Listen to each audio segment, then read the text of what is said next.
Le mardi, jour néfaste pour les élèves du MSID, me laisse dans la bouche un goût d'amertume. Tous les mardis sont pour moi couleur de cendre. Il faisait froid. Ma nuit avait été peuplée de cauchemars. Des femmes échevelées menaçaient de me crever les yeux, m'envoyaient au visage les pires injures. Parfois, l'une d'elles me balançait à travers la fenêtre, et je m'enfonçais lourdement dans le vide. Je criais. Une main, combien douce, se posa sur mon front. Le matin, je me rendis au MSIT selon mon habitude. Le frais avait son regard de tous les mardis. Ses yeux n'étaient perméables à aucune pitié. Je décrochai ma planchette et me mis à annoncer les 2 ou 3 versets qui étaient écrits. À 6 ans, j'avais déjà conscience de l'hostilité du monde et de ma fragilité. Je connaissais la peur, je connaissais la souffrance de la chair au contact de la baguette du gognacier. Mon petit corps tremblait dans ses vêtements trop minces. J'appréhendais déjà le soir consacré aux révisions. Je devais, selon la coutume, réciter les quelques chapitres de Coran que j'avais appris depuis mon entrée à l'école. À l'heure du déjeuner, le maître me fit signe de partir. J'accrochai ma planchette, j'enfilai mes babouches qui m'attendaient à la porte du MSID et je traversai la rue. Ma mère me reçut assez froidement. Elle souffrait d'une terrible migraine. Pour enrayer le mal, elle avait les tempes garnies de rondelles de papier bleu, copieusement enduites de colle de farine. Le déjeuner fut improvisé, et la bouillère sur son brasero entama timidement sa chanson. Lalla Aïcha, une ancienne voisine, vint nous rendre visite. Ma mère la reçut en se plaignant de ses maux tant physiques que moraux. Elle affectait une voix faible de convalescente, s'étendait sur les souffrances de telle partie de son corps, serrait violemment des 2 mains sa tête empaquetée dans un foulard. Lalla Aïcha lui prodigua toutes sortes de conseils, lui indiqua un frère dans un quartier éloigné dont les talismans faisaient miracle. Je me tenais timide et silencieux dans mon coin. La visiteuse remarqua la pâleur de mon visage. « Qu'a-t-il ton fils ?» demanda-t-elle, et ma mère de répondre.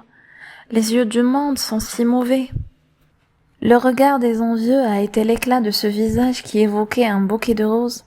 Te souviens-tu de ces joues qui suaient le carmin, et de ces yeux aux longs cils noirs comme les ailes du corbeau? Dieu est mon mandataire, sa vengeance sera terrible. Je peux te donner un conseil, dit Lalla Aïcha. Montons tous les 3 cet après-midi à Sidi El Bouralb. Cet enfant ne pourra pas supporter le MSID. Si tu lui faisais boire de l'eau de sanctuaire, il retrouverait sa gaieté et sa force. Ma mère hésitait encore.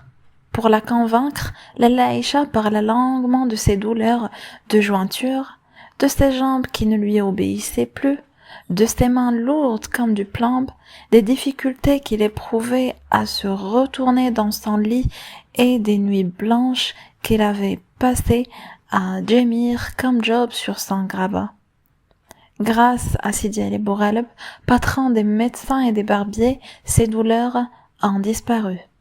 Lalla Zoubida, c'est Dieu qui m'envoie pour te secourir, t'indiquer la voie de la guérison. Je vous aime, toi et ton fils. Je ne retrouverai jamais le goût ni de la nourriture, ni de la boisson, si je vous abandonne à vos souffrances. Ma mère promit de visiter Sidi El Bouralb et de m'emmener cet après-midi même. Lalla Aïcha soupira de satisfaction. Les 2 femmes restèrent à bavarder encore longtemps. Ma mère monta sur la terrasse, redescendit avec une brassée de plantes aromatiques qu'elle cultivait dans des pots ébréchés et de vieilles marmites d'émel. Elle parfuma son thé de verveine et de sauge, proposa à Lalla Aïcha une petite branche d'absinthe à mettre dans son verre. Elle refusa poliment, déclara que ce thé était déjà un véritable printemps. Je mis dans mon verre toutes sortes de plantes aromatiques. Je les laissai longtemps macérer, mon thé devint amer, mais je savais que cette boisson soulageait mes fréquentes coliques. Ma mère se leva pour se préparer. Elle changea de chemise et de mansolia, chercha au fond du coffret une vieille ceinture brodée d'un verre passé, trouva un morceau de cotonnade blanche qui lui servait de voile, se drapa dignement dans son haïk fraîchement lavé. C'était en vérité un grand jour. J'eus droit à ma djellaba blanche, et j'ai dû quitter celle de tous les jours, une djellaba grise d'un gris indéfinissable, constellée de taches d'encre et de rangs de graisse. La Laïcha éprouva toutes sortes de difficultés à s'arracher du matelas où il gissait. J'ai gardé un vif souvenir de cette femme, plus large que haute, avec une tête qui reposait directement sur le tronc, des bras courts qui s'agitaient constamment, son visage lisse et m'inspirait un certain dégoût. Je n'aimais pas qu'elle m'embrassât. Quand elle venait chez nous, ma mère m'obligeait à lui baiser la main parce qu'elle était Shrifa, fille du prophète, parce qu'elle avait connu la fortune et qu'elle était restée digne malgré les revers du star. Une relation comme la Laïcha flattait l'orgueil de ma mère. Enfin, tout le monde s'engagea dans l'escalier. Nous nous trouvâmes bientôt dans la rue. Les deux femmes marchaient à tout petits pas, se penchant parfois l'une sur l'autre pour se communiquer leur impression dans un chuchotement. À la maison, elles faisaient trembler les murs en racontant les moindres futilités, tellement leur corde vocale était à toute épreuve. Elles devenaient dans la rue aphones et gentiment minaudières. Parfois je les devançais, mais ils me rattrapaient tous les 3 pas, pour me prodiguer des conseils de prudence et des recommandations. Je ne devais pas me frotter au mur. Les murs étaient si sales et j'avais ma superbe djellaba blanche. Je devais me moucher souvent avec le beau mouchoir brodé pendu à mon cou. Je devais de même m'écarter des ânes. Ne jamais être derrière eux, car ils pouvaient ruer. Et jamais devant, car ils prenaient un malin plaisir à mordre les petits enfants. « Donne-moi la main, me disait ma mère. À 5 pas après, va devant, tu as la main toute moite. » Je reprenais ma liberté, mais pour un temps très court. La Laïcha se proposait de me guider dans la cohue. Elle marchait lentement et tenait beaucoup de volume. Un embouteillage ne tardait pas à se former. Les passants nous lançaient toutes sortes de remarques déplaisantes, mais finissaient par se porter à notre secours. Des bras inconnus me soulevaient du sol, me faisaient passer par-dessus les têtes, et je me trouvais finalement dans un espace libre. J'attendais un bon moment avant de voir surgir de la foule les 2 haïks immaculés. La scène se renouvela plusieurs fois durant ce voyage. Nous traversâmes des rues sans nom ni visage particulier. J'étais attentif aux conseils de mes 2 guides. Je m'appliquais à me garer des ânes, butais inévitablement dans les genoux des passants. Chaque fois que j'évitais un obstacle, ils s'en présentaient un autre. Nous arrivâmes enfin au cimetière qui s'étend aux abords de Sidi El Bouralb. J'esquissais un timide pas d'allégresse. Les tombes couvertes de soucis rougeoyaient au soleil. Ça et là des marchands trônaient derrière leurs pyramides d'oranges. On entendait des coups de tambourin d'un chanteur populaire et la cloche du marchand d'eau.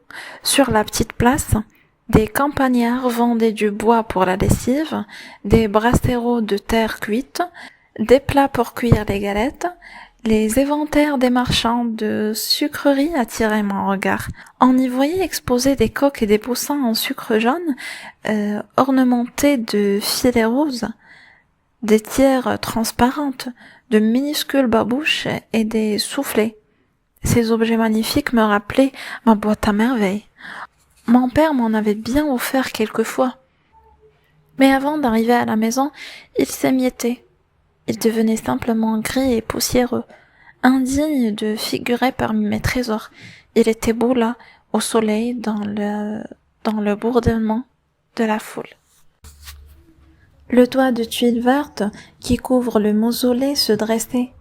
Dans un tendre azur où batifolés des nuages blancs et roses aux formes capricieuses, sur les marches de l'entrée principale, des femmes assises à même le sol, dévisées entre elles, mâchaient sous leur voile de la gomme parfumée, interpellaient leur enfant qui jouait dans la poussière et se serrèrent pour nous laisser un étroit passage. Nous nous trouvâmes bientôt dans une cour qui me parut immense. Au centre trônaient 4 vaisseaux en terre cuite remplis d'eau. Ma mère trouva un gobelet et me fit boire. Elle se versa un peu de liquide dans le creux de la main, me passa les doigts sur le visage, les yeux, les jointures des mains et sur les chevilles. Tout en procédant à ce rituel, elle marmonnait de vagues prières, des invocations, me recommandait de rester tranquille, rappelait à la Aïcha telle ou telle péripétie de notre promenade. Je subissais tout cela avec ma patience coutumière. Je me tortillais le cou pour regarder une armée de chats qui se livrait à une folle sarabande à l'intérieur de ce temple étrange. Au-delà de cette cour s'ouvrait la zawiya, de chaque côté d'une pièce carrée où se dressait le catafalque du saint. 2 portes conduisaient aux chambres des pèlerins. Des gens venus de loin pour se débarrasser de leurs maux vivaient là avec leurs enfants, attendant la guérison. En arrivant devant le catafalque, la Aïcha et ma mère se mirent à appeler à grands cris le saint à leur secours. L'une ignorant les paroles de l'autre, chacune lui exposait ses petites misères, frappait du plat de la main le bois de catafalque, gémissait, suppliait, vitupérait contre ses ennemis. Les voix montaient. Les mains frappaient le bois de catafalque avec plus d'énergie et de passion. Un délire sacré s'était emparé des 2 femmes. Elle énumérait tous leurs maux, exposait leurs faiblesses, demandait protection, réclamait vengeance, avouait leur impureté, proclamait la miséricorde de Dieu et la puissance de Sidi El Bouralb, en appelait à sa pitié, épuisées par leur ferveur. Elles s'arrêtèrent enfin. La gardienne du mausolée vint les complimenter sur leur piété et joindre ses prières aux leurs. « Vos vœux seront exaucés et vos désirs comblés, dit-elle pour conclure. Dieu est généreux, il soulage les souffrances et pense toutes les blessures. Sa bonté s'étend à toutes les créatures. N'est-ce pas un signe de sa bonté de nous avoir envoyé des prophètes pour nous détourner de la voie du mal et nous indiquer le chemin du paradis? C'est un effet de sa générosité de nous avoir révélé par l'intermédiaire de notre Seigneur Mohammed, le salut et la paix soient sur lui, sa parole très vénérée qui nous enseigne les vertus capitales, la charité, l'amour des parents, le bienfait envers toutes les créatures.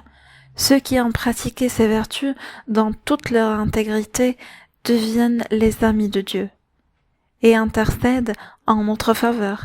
Sidi El Bouralb figure parmi les plus dignes. Il aimait tous les êtres et affectionnait en particulier les chats. Nous en avons actuellement plus de 50. On nous les amène malades, galeux et efflanqués. Peu de temps suffit pour qu'ils retrouvent la santé et la joie. Pour plaire aux saints, nous devons les nourrir et les soigner. Ma mère fouillait dans ses vêtements. Elle ne tarda pas à sortir un mouchoir avec un gros nœud. Lentement, elle le dénoua et cédant plusieurs fois à ses incisives, la Aïcha lui chuchota à l'oreille une phrase mystérieuse. Ma mère hocha la tête et offrit à la Muqaddama 2 pièces d'1 franc accompagnées de cette explication. Voici pour moi et pour la shérifa qui m'accompagne. La gardienne ouvrit ses 2 mains, reçut le don et entama une longue oraison. Des femmes arrivèrent de l'extérieur et se joignirent à notre petit groupe pour bénéficier de ce moment de grâce, pour profiter de cette rosée spirituelle qui rafraîchit les cœurs. Lentement, je me glissai hors de cet essaim de femmes pour aller caresser un gros matou étalé de tout sans langue contre le mur. Il me regarda de ses yeux jaunes, ronronna et m'envoya un magistral coup de griffe. Le sang gicla, ma main se mit à me cuire atrocement. Je poussai un cri, ma mère se précipita, folle d'inquiétude, bousculant ses voisines, butant dans son haï qui traînait sur le sol. La blessure me faisait mal, et je hurlais sans discontinuer. Les femmes posaient des questions, s'apitoyaient, m'offraient une orange pour me consoler, m'appelaient leur petite rose, leur bouquet de jasmin, leur petit fromage blanc, loin de me calmer, ce tourbillon de visage me donnait le vertige. Je sanglotais à fendre l'âme, une main mouillée se posa sur ma figure. Un torchon sécha mes larmes et l'écoulement de mon nez. Le froid de cette main calma mes pleurs, mais je ne cessais pas de hoqueter le long du chemin de retour. Ma mère me coucha dès l'arrivée à la maison. Mon père se levait toujours le premier. Je voyais vaguement sa silhouette dans le demi-jour danser lentement. Il s'enroulait autour des reins une corde de plusieurs coudées en poil de chèvre qui lui servait de ceinture. Pour cela, il tournait sur lui-même, soulevait une jambe pour laisser passer la corde, soulevait l'autre alternativement. Faisait des gestes larges de ses bras, il procédait ensuite à l'arrangement de son turban, mettait sa djellaba et sortait en silence. Ma mère dormait. Ce matin, j'entendis mon père lui chuchoter. Ne l'envoie pas en Msid, il semble bien fatigué. Ma mère acquiesça et se replongea dans ses couvertures. Toute la maison dormait encore. 2 moineaux vinrent se poser sur le mur de patio. Je les entendais sautiller d'un endroit à l'autre, frappant l'air de leurs courtes ailes. Ils discutaient avec passion et je comprenais leur langage. Ce fut un dialogue passionné. Ils affirmèrent ceci avec conviction. « J'aime les figues sèches. » « Pourquoi aimes-tu les figues sèches ? Tout le monde aime les figues sèches. »« Oui, oui, oui, tout le monde aime les figues sèches. Les figues sèches, les figues sèches, les figues sèches. » Les œils frottèrent, les 2 moineaux partirent continuer leur conversation sur d'autres toits.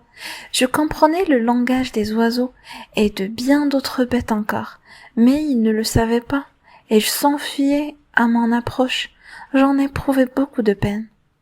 Des sauts entrechoqués cliquetèrent dans le patio. La chouafa se levait, la première, et c'était tant mieux. Les ombres de la nuit s'attardaient encore à cette heure autour de la fontaine et du puits, dans les lieux d'essence et dans l'immense débarras où chaque locataire, à tour de rôle, procédait à sa toilette. La chouafa connaissait les paroles efficaces qui rendaient ces ombres inoffensifs. Chaque jeudi soir, elle brûlait des aromates, aspergeait les coins de lait d'eau odoriférante, prononçait de longues incantations. Une porte claqua. Zineb, la fille de Rahma, se mit à geindre. Sa mère la gratifia d'une gifle sonore et la noya sous un flot d'injures.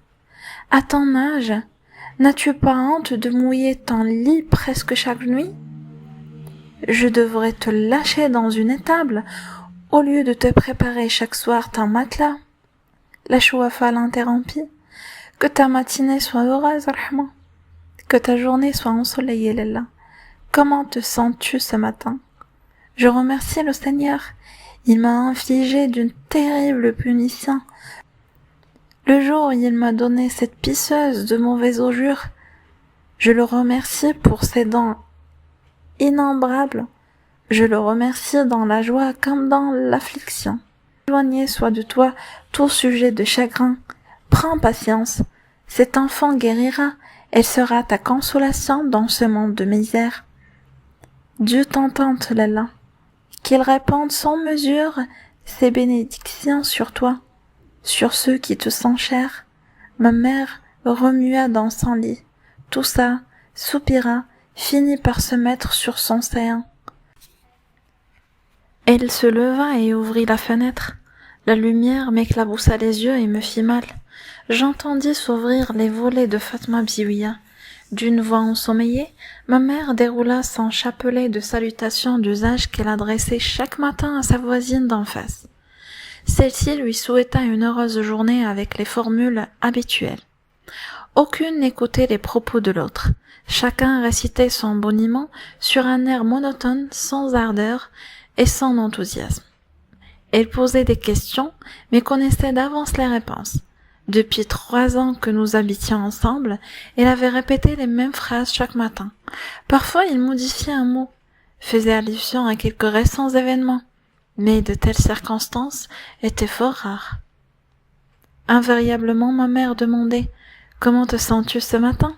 Ta tête ne te fait-elle pas trop souffrir? Ton sommeil a-t-il été paisible ?» Et concluait « La santé est chose capitale, ma sœur, rien ne peut la remplacer. » Ce jour-là, il ajouta « Mon garçon n'est pas bien aujourd'hui. Dieu éloigne de toi et de ceux qui te sont chers le mal, et crève les yeux à ceux qui nous envient. » La voix de la Chouafa monta du rez-de-chaussée. « Lalla Zobida, que ta matinée soit bénie. Dieu éloigne de toi tout motif de peine et te conserve toi et les tiens en excellente santé. » Ma mère répondit « Que ta journée soit lumineuse et pleine de bénédictions. Comment te sens-tu ce matin?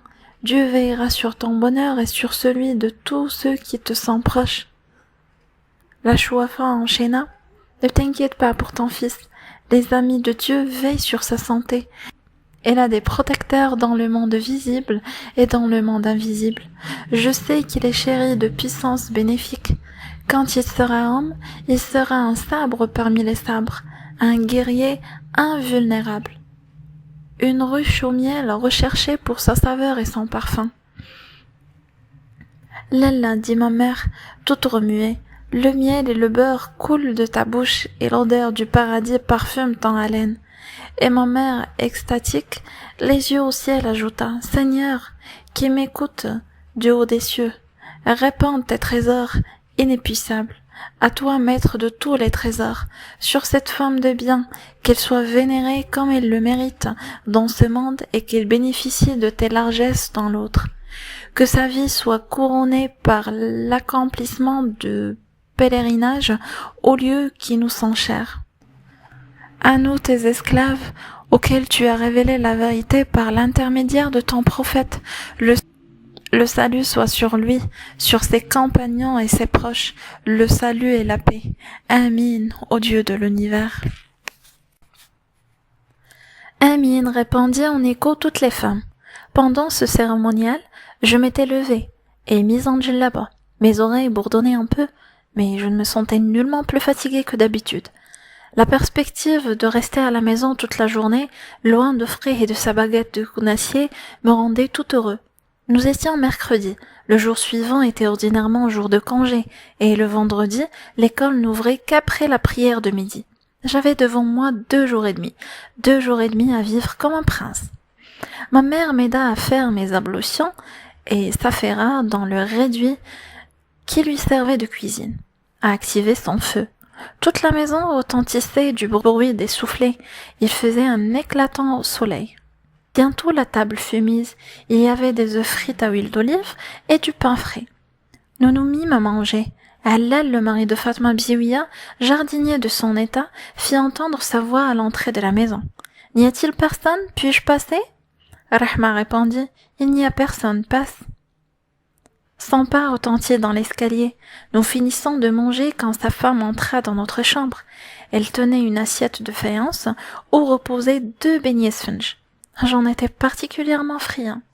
Ma mère se leva pour recevoir la visiteuse, le visage énué, la bouche pincée, et elle débita les formules qu'exige la politesse en de telles occasions. « Fatma, pourquoi t'es-tu dérangée?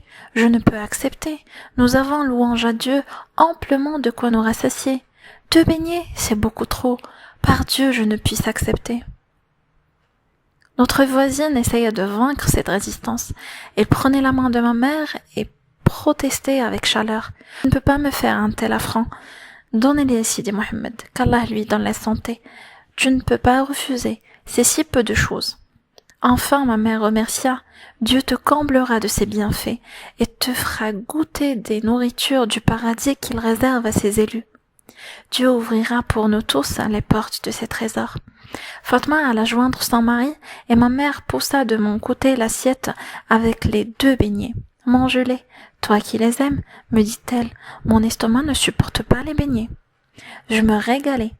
Un apprenti de mon père, que tout le monde appelait Driss le Teigneux, frappa à la porte d'entrée. Il demanda un couffin pour faire notre marché. Ma mère lui recommanda à haute voix de choisir une viande sans trop d'eau et des fèves vertes bien tendres. La situation de mon père était assez prospère. Nous pouvions nous permettre de manger de la viande 3 à 4 fois par semaine. Papa d'origine montagnarde comme ma mère, après avoir quitté son village situé à une 50aine de kilomètres de la grande ville, avait au début éprouvé des difficultés à gagner sa vie, et celle de sa jeune épouse.